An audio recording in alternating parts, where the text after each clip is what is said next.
Today we're looking at a debate between Jessie Lee Peterson and Tamika Butler, where issues like homosexuality, Christianity, religious freedom, and anti-discrimination laws all collide. I'm going to break down the arguments, point out contradictions, and focus on what the data actually shows, especially when it comes to religious liberty and outcomes for children. Let's get into it.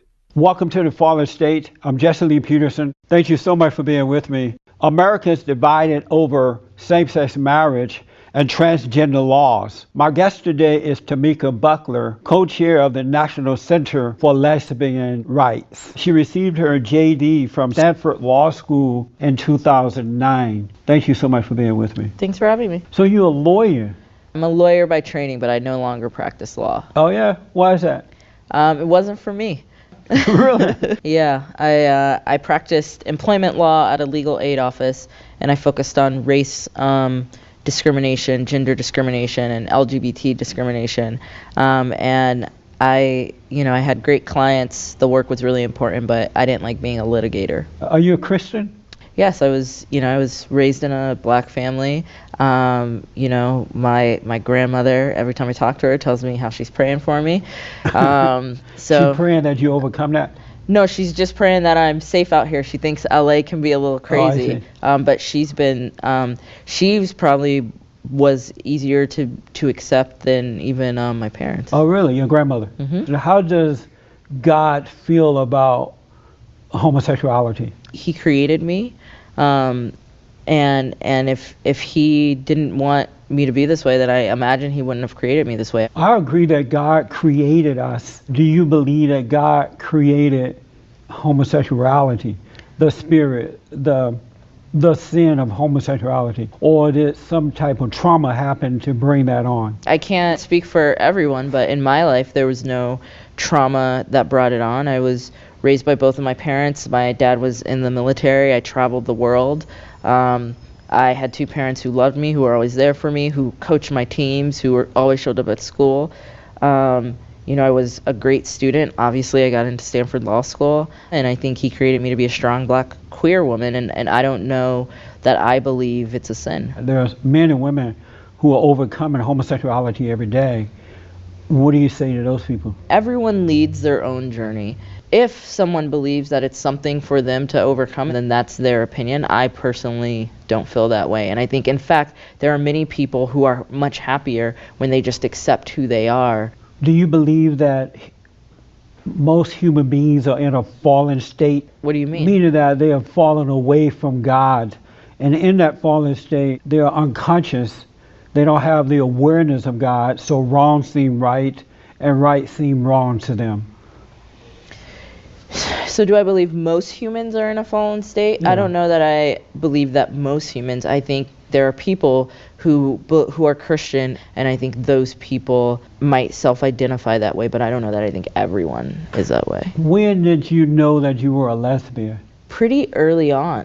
Probably in middle school, we got cable, and there was the show on MTV, The Real World, and they had gay people on that show, and I think that's the first time I even knew what the word gay meant. Right. And I think that's when it really made sense for me. There are Christians who disagree with homosexuality. There are Christian bakers who refuse to bake a wedding cake and participate in a same-sex wedding, and they're now being fined and punished for that.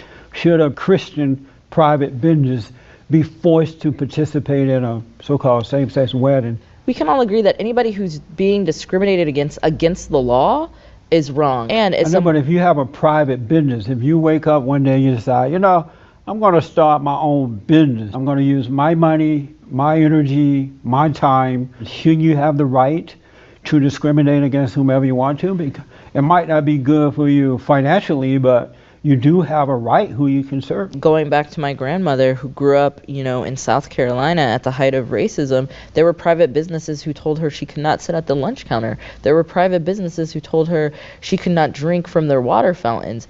And there were people who stood up and said that was wrong. You have to respect the law. And if the law says you cannot discriminate, then you should not discriminate. But even in those days when your grandmother and others were forcing private businesses to service them, they were wrong for doing that.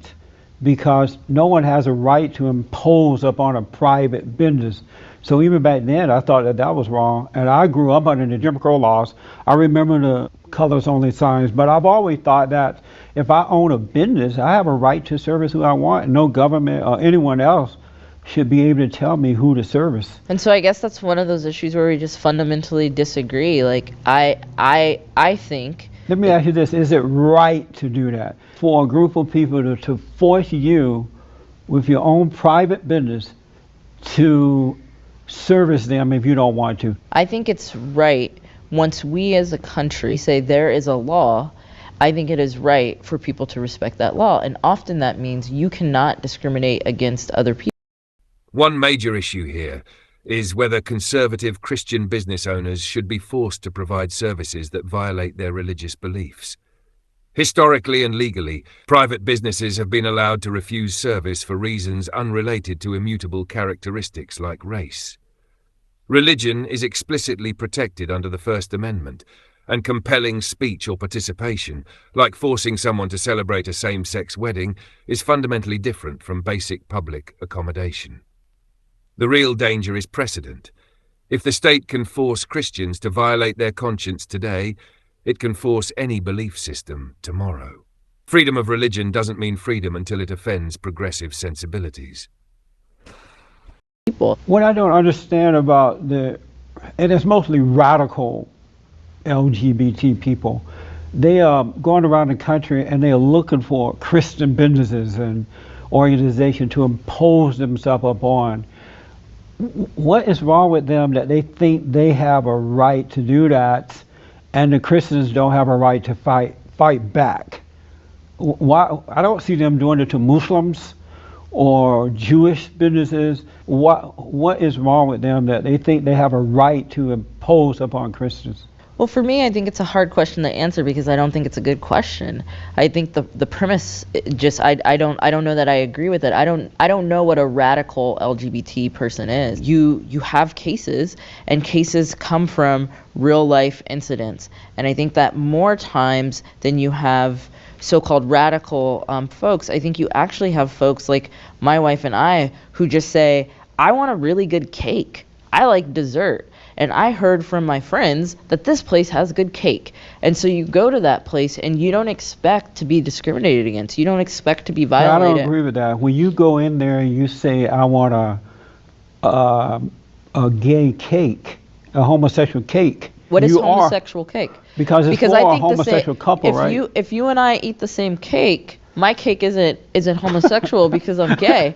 Just like if we order pizza and you take a slice and I take a slice, it's not a gay pizza. But why would you pass up a gay bakery to go to a Christian bakery that you know does not want to service you? I don't want to presuppose that I know. But no, you know that most Christians don't want to participate in that. Oh, I don't think that's true. That's why they attack. I mean, you have some that do, but most I don't think that's true. If you went to a Christian baker, would you sue them? Would you personally sue them?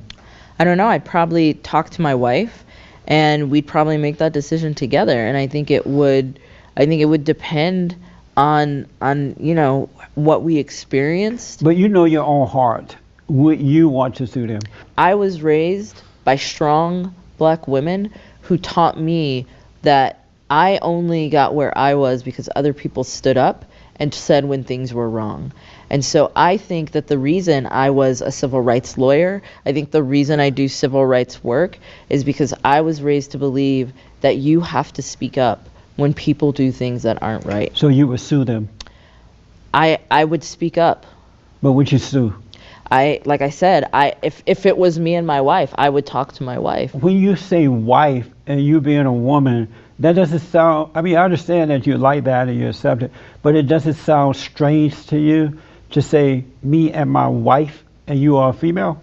No, it feels great. It feels great to find a person who loves me for who I am, who supports me, who makes me laugh, who does the laundry when I don't do the laundry. That feels really, really awesome to have a partner in life who I know I can always depend on. Makes me happy. Does it bother you that the two of you can't have children together? I think it's inaccurate to say as two women we can't have children We can have children. But you can't, not together.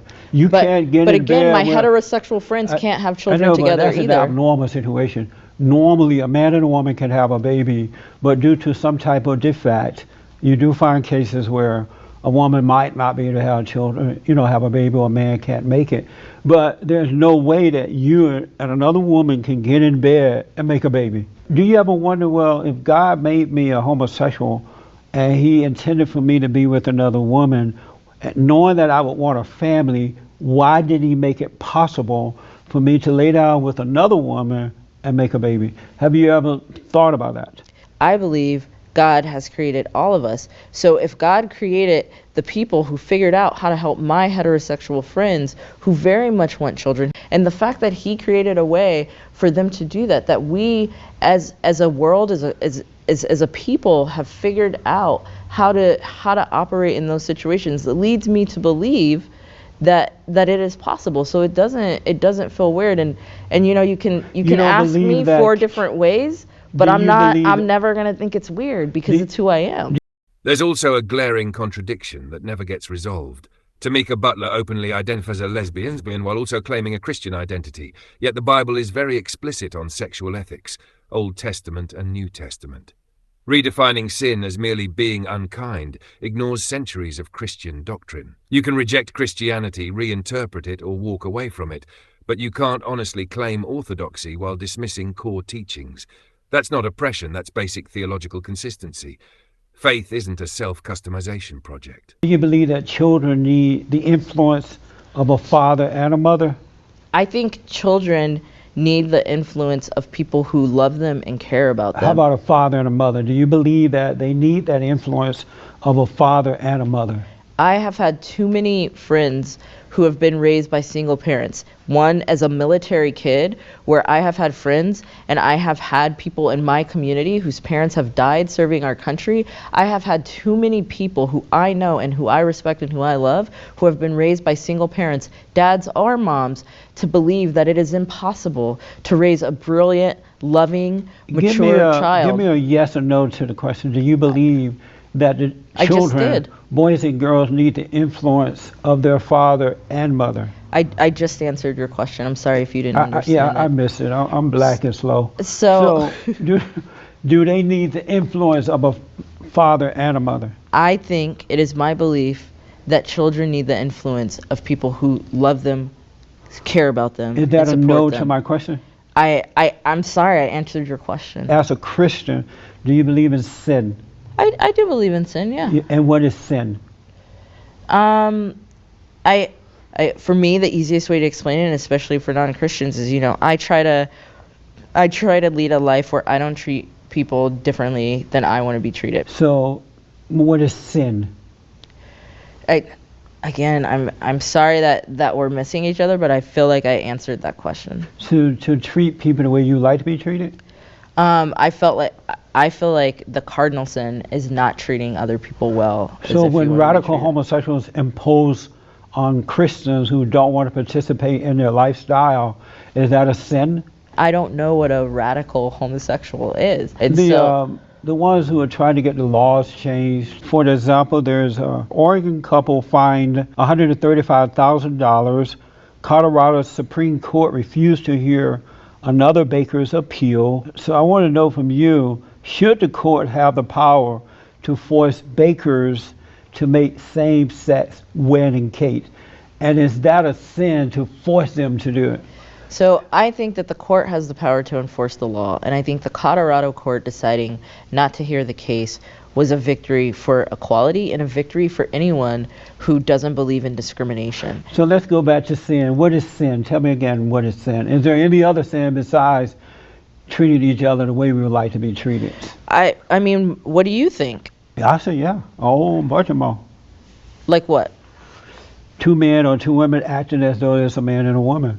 God is not for that. He didn't create that sin, and he would want you to overcome it. That's why Christ came, so that we could overcome those, sin.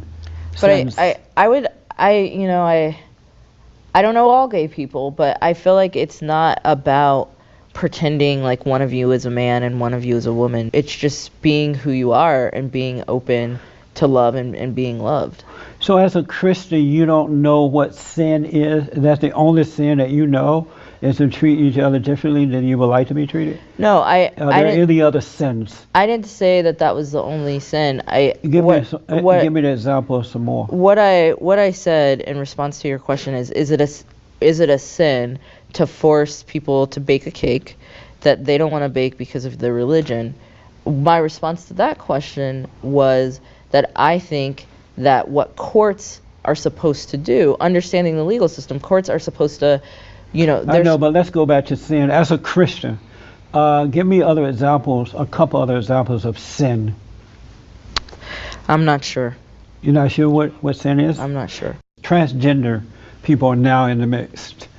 And they want, if a man feel like a woman, he want to go into the woman's bathroom. If a woman feel like a man, they want to be able to go into the men's bathroom. Is that right?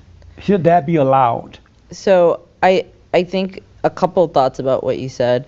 I don't think that transgender people are now in the mix. I think transgender people have always been around. I think they've been around throughout history. And I think the reality is people want to pass a law saying, oh, hey, like, we need to stop people from going into the bathroom that we're determining they shouldn't be in. But the reality is you're already using the men's bathroom with people who are transgender, just like people are already using women's bathrooms with people who are transgender. So is it right?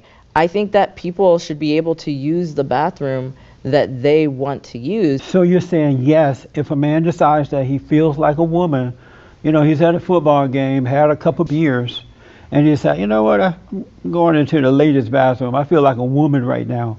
He should be able to go into that bathroom. He has a right. I don't want to be combative, but I'm not going to answer questions that describe people in ways in which they're not. And somebody who is transgender is not just someone who feels like a woman on a particular day because they've had a few beers. I think that's disrespectful to transgender people.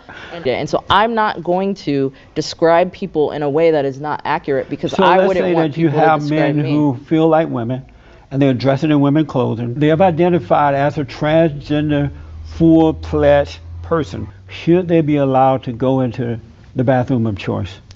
If I am a person who is transgender and I feel more comfortable and I feel more safe using whichever bathroom, then I should be able to use that bathroom. And so the straight person doesn't have a choice in that, or say so. If they don't want that because they feel imposed upon, or let's say that my daughter is going into the women's bathroom, but here is a transgender man who feels like a woman going into that same bathroom, do I have a right to say, no, this is not going to happen for the protection and the privacy of my daughter? Your daughter has already used the bathroom not the question. That's with not the question. Transgender. Answer that question. Should that be allowed if I'm against that for my daughter? Your daughter, and the thing is, in order for me to answer questions, you can't interrupt me. And I know that's been tough for you throughout this, but I can't answer your questions if you interrupt me when I'm answering them. I don't know what your daughter does in the bathroom, but when I go to the bathroom, I have to pee or something else. And so I go into the bathroom, I go into the stall, I shut the door. And so what I'm doing in the bathroom isn't imposing on anyone else. It's taking care of my bodily function. If it's a man who dressed like a woman and my daughter is in that bathroom, this man, he may have in his own mind think that he's a woman when in reality he's still a man. I have a right to say, no, I'm not going to allow this to happen. And the transgender person doesn't have a right to impose on that. Because that's what the radical movement, homosexual movement is about, is freedom, right? And non-discrimination. For the third time, I don't know what a radical homosexual is. Should transgender people be fighting for transgenders' bathrooms rather than imposing on straight people? Should black people be fighting for black bathrooms? It's not the same thing.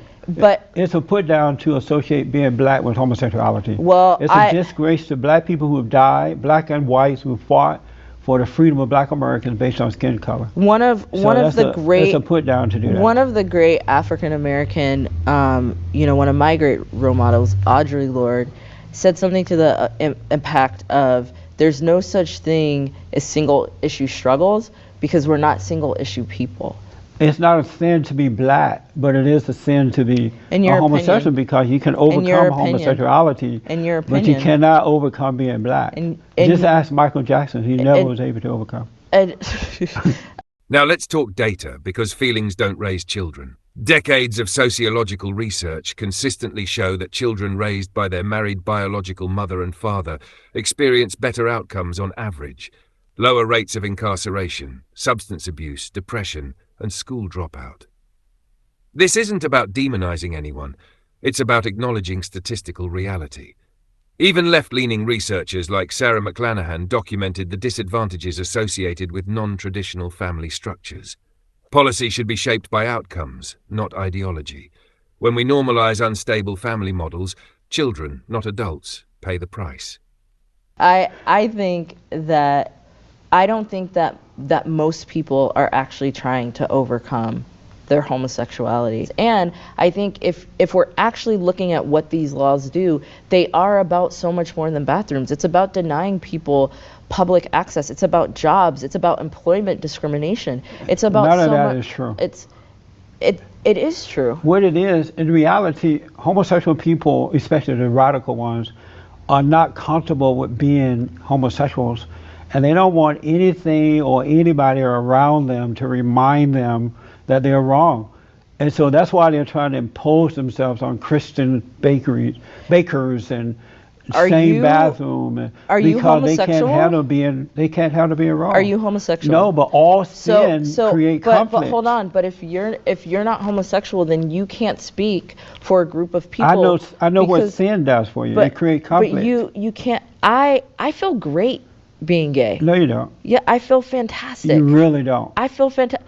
I've had a smile on my face the whole time. I might be happier than you. I'm young. I'm successful. I own a home. I found somebody I love. I have a great degree. I feel great.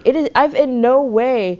I have not felt like I need to overcome anything. The one thing I can absolutely guarantee you, with all the successes that you've been able to gain, when you're alone by yourself, when no one is around to validate you, you're not being praised for your successes, reality kicks in, and you have conflict about being a homosexual. You're not happy with it. I don't care what you say. I know for a fact that that happens. I'm but sorry. I want to ask you about this. I'm sorry to disappoint you. No, you're not disappointing. I absolutely don't. I strive to be the person that I want to be a good person, to treat other people well, and to do things that help other people. I could go be a lawyer and make thousands of dollars. Because the whole movement is about imposing on heterosexual people. But that's not true. It is. And it is not only is it homophobic, but it is sexist for you as a man to tell me as a woman that I'm not falling for that. Don't go there with me. That's not going to work. That I'm not smart enough to know how I feel in my darkest, quietest moments. You're not honest about the conflict. But if you told me this is how I feel, I would respect you enough as a person to say, okay, I believe you, because you have no reason to lie to me. No. I know how sin works. And when we are living in sin, we have no peace. That's why we have to always find things to do. But I don't feel as though I'm living in sin. I'm being open and honest with myself. Okay, I accept it. You are honoring 3 co-founders of the Black Lives Matter movement, is that right? Tell us about the event and what you're doing. So the National Center for Lesbian Rights is a civil rights legal organization, and every year we have a summer gala, and it's coming up next weekend. On Saturday in San Francisco, and the 3 young women who started Black Lives Matters are going to get an award. And I think for us it's important as an organization, back to the issue that I said, that there's no such thing as single issues, because we're not single issue folks. It's important for us to realize in the LGBT community that as long as anybody is being oppressed, then we will never have full equity, full equality. And so it's been really inspirational to watch these 3 women really change the way we talk about race as a country and be fearless in their fight for justice. Black Lives Matter is an agitative, radical, evil group of people. They're worse than the KKK. Why are you guys honoring them? I don't think that in asking that people respect our lives, that you can ever equate them to the KKK. No, they're worse than the KKK. You don't see Black Lives Matter in the hoods. If they truly cared about black lives, why don't they go into those areas and stop the black on black crime? These people are not just, they're not very, you might not be aware of this, but they're not honest people. I think I'm more aware than you give me credit for, but again, it's because I think you're a little condescending, but it's okay, I won't hold it against you. But how am I condescending? By telling the truth? Because of time, we cannot go into it. You're helping two lesbian transition a daughter by the name of Raylan into a transgender boy, and you're giving them a courage award. Is there courage in doing wrong? I think there is courage in living openly. I think there's courage in living freely, and I think there is courage in loving your children unconditionally and supporting them no matter who they are. So you don't think that it's evil for parents to transgender this little girl before she's old enough to make her own decision into a boy? Another weak argument is comparing refusal of service for same-sex weddings to racial segregation. Race is immutable and morally irrelevant. Behavior and belief are not. A Christian refusing to participate in a religiously objectionable ceremony is not saying you are inferior. They're saying, I will not affirm this. Conflating the two cheapens the history of actual racial oppression and shuts down honest debate. This tactic relies on emotional manipulation rather than legal or moral clarity. That's evil. It's hard to answer your question. First of all, transgender is not a verb. You can't transgender someone. I mean, why not wait and let this kid grow up to make her own decision? What's the rush? If you don't know this kid, then you literally cannot speak to what this child feels in their heart. You can't speak to what this child is experiencing. We are losing transgender youth every day at an astronomical number. And so the rush, the urgency is not losing another life. Well, the reason that they're losing their lives because they have conflict within themselves due to sin, and no one is helping them to overcome that. But you don't Rather know that. than dealing with that, they're trying to change the body parts and make Christians accept it. We're losing them because they're surrounded by people who are full of hate instead That's of full not of it at love. all. That's not true. Absolutely not true. But and that's we the can agree thing to that the disagree. radicals use. They say, oh, you're discriminating. Christians have a right to disagree, just as the homosexuals have a right to disagree. But And you so we agree can't- with a parent that would take their little child and change the body part I agree with the parent who on would that love their child. from a girl to a boy. I agree with the parent who would love their child.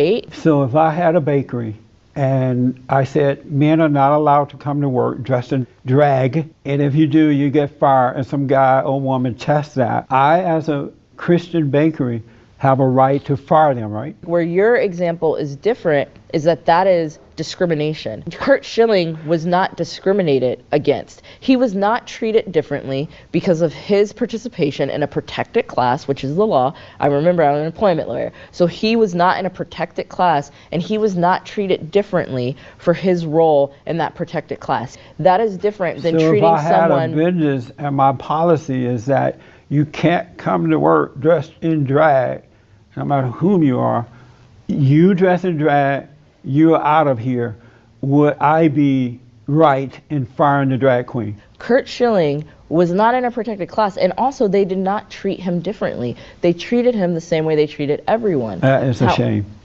So I'm okay with people being homosexuals or whatever they want to be, because that's up to the person. I just don't like when they're imposing it upon, like with the bathroom thing for transgenders, with the bakers. But as far as being what you want to be, you have a right. Even God let you be what you want to be. He's not going to force you to change. And so I have no right to make that judgment either. I just think that Christians have to fight back when these people are imposing on them, or changing the laws and putting you out of business and things like that. I'm okay disagreeing. I'm good. Well, I appreciate you coming. Did you have fun? No. You didn't have fun? No, I've heard it's a sin to lie, so I won't lie. I didn't have fun. I think this was in many ways personally damaging to me. In what way? But I'm happy that hopefully I answered some of your questions. No, and you hopefully represented had yourself fun. very well. You did well. Don't worry. You did good. Thanks. Yeah, I appreciate you coming. Thanks. At the end of the day, this debate isn't about hatred, it's about boundaries. Religious freedom means something only if it protects unpopular beliefs. Children thrive best in stable, traditional families, and forcing Christians to abandon their convictions won't change that reality. Drop your thoughts in the comments, hit like, subscribe for more breakdowns, and I'll see you in the next one. This video is commentary and opinion for educational and discussion purposes. It does not promote harassment or hatred toward any individual or group.